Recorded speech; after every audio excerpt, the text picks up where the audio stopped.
Bonjour mes chers fans de finance, de crypto et de tout ce qui est rentable. Lorsque l'on travaille à son compte et que l'on crée de nouvelles entreprises, on se demande souvent comment booster ses ventes. Beaucoup pensent que c'est une question de chance et de flux de clients. Aujourd'hui, j'ai donc rassemblé des vidéos dans lesquelles des experts en vente partagent leurs idées. C'est parti! Pourquoi tu veux connaître mon taux horaire? Je suppose que je veux savoir où vont mes 18 000 $.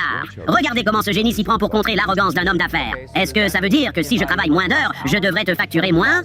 Oui. Donc si je dépasse ces heures, je devrais vous faire payer plus? Bien sûr. Vraiment?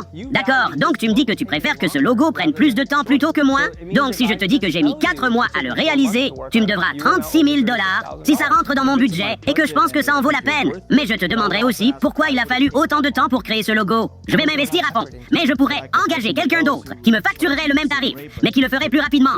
Donc, tu valorises le temps par rapport à l'argent. Bien sûr, en tant qu'homme d'affaires, oui. Alors, voilà ce qu'il en est. Si je peux te faire un logo tout de suite et que tu l'adores en moins de 5 minutes, est-ce que tu vas me dire que ça vaut moins que 18? Ou bien tu diras qu'il vaut plus parce que je t'ai fait gagner beaucoup de temps? Il vaut plus. Donc facturer à l'heure me punit pour avoir été bon. Le vieil adage selon lequel le temps c'est de l'argent n'a jamais été aussi clair. Valorisez votre temps, mes amis. Et n'oubliez pas que si vous êtes doué pour quelque chose, ne le faites jamais gratuitement. Vous voulez savoir d'où viennent ces joues? Mais outre la valorisation du temps, une autre clé de la réussite est la diligence. Et si l'on pense qu'il faut être l'héritier du propriétaire pour atteindre le sommet d'une entreprise, on se trompe. Voici un exemple qui prouve le contraire.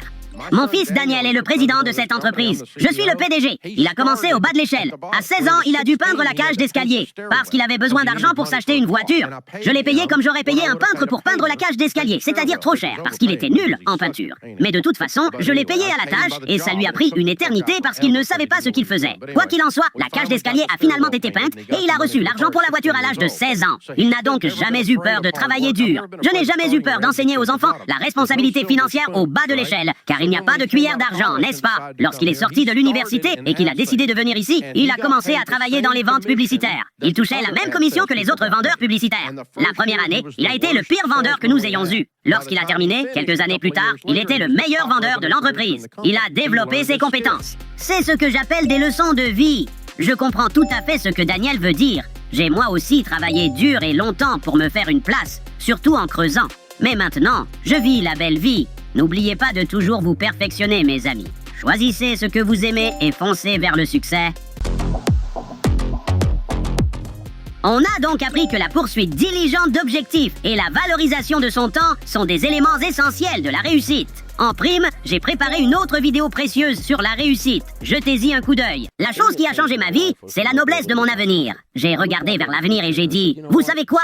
Ça y est, plus jamais je n'emprunterai de l'argent. Plus jamais American Express n'appellera chez moi pour demander à ma femme pourquoi elle resterait avec un homme qui ne paie pas ses factures. Eh oui, c'est ce qu'ils ont fait. Et j'étais un redneck, très en colère. Waouh, ça m'a vraiment ouvert les yeux. Je sais que les gens changent souvent de vie après des événements dramatiques ou des situations extrêmes. C'est plus facile à dire qu'à faire, mais je vous conseille à tous de ne pas attendre ces moments drastiques. Pensez à l'avenir et évoluez avec sagesse. Pour vous faciliter la tâche, je continuerai à rassembler pour vous d'autres vidéos et astuces du monde de la finance. Rendez-vous au prochain épisode et n'oubliez pas que les hamsters sont puissants, un pour tous et tous pour un.